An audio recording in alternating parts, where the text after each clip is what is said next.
बहुत से जो बिगिनर्स होते हैं उनको अंडर आर्म्स करने में इशू आता है, तो मैं आज आपके साथ वीडियो शेयर कर रही हूँ।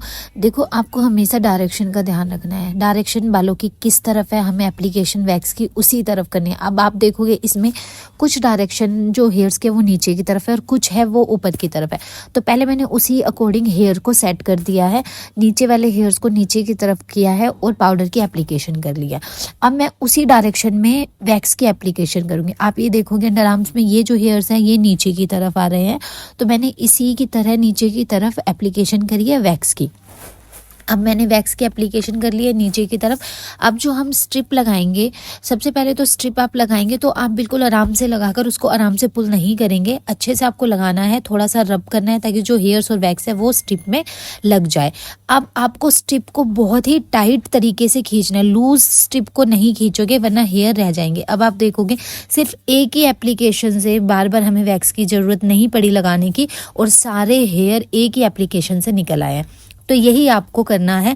अब देखो, एक जो डायरेक्शन थी वो हेयर की नीचे की तरफ थी, दूसरी डायरेक्शन क्या हो रही है, बाल ऊपर की तरफ है।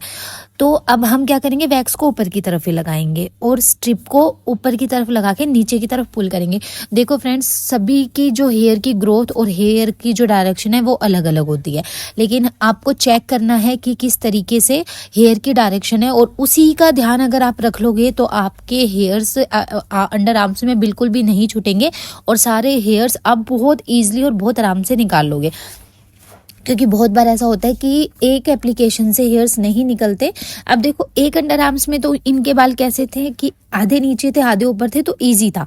लेकिन अब इस अंडर आर्म्स में ये जो क्लाइंट है इनका क्या है, आधे बाल ऊपर है आधे नीचे, तो थोड़े साइड में भी जा रहे हैं, उनकी डायरेक्शन अलग है।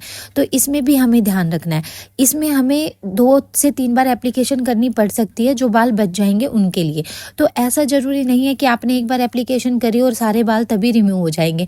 बहुत बार ऐसा होता है कि एप्लीकेशन कर दी और हमने हेयर वो रिमूव किया बट थोड़े बहुत बाल रह गए, तो हम एक बार और वैक्स की एप्लीकेशन करेंगे और हेयर को रिमूव कर लेंगे, तो उसमें कोई इशू नहीं है। बट आपको ध्यान देना है कि जब भी आप एप्लीकेशन करो तो जो वैक्स है उसकी कंसिस्टेंसी ठीक होनी चाहिए, बहुत गर्म नहीं होनी चाहिए। तो देखो, अब ये डायरेक्शन नीचे की तरफ थी तो इसमें मैंने स्ट्रिप लगाई और निकाल दिया, लेकिन कुछ बाल ऐसे थे जिनकी डायरेक्शन थोड़ी साइड की तरफ थी, तो वो हेयर्स देखो नहीं निकले। आप देखोगे तो वो हेयर्स अभी है क्योंकि उनकी डायरेक्शन थोड़ी साइड की तरफ है। तो बस अब ये वैक्स मैंने साइड की तरफ लगाई है, एक बार ऊपर लगाई थी एक बार नीचे, ये साइड की तरफ लगाई है। लगाने के बाद बस अब मैं इसको ऊपर से नीचे की तरफ रिमूव कर दूंगी। बस इतना ही होता है, ये ध्यान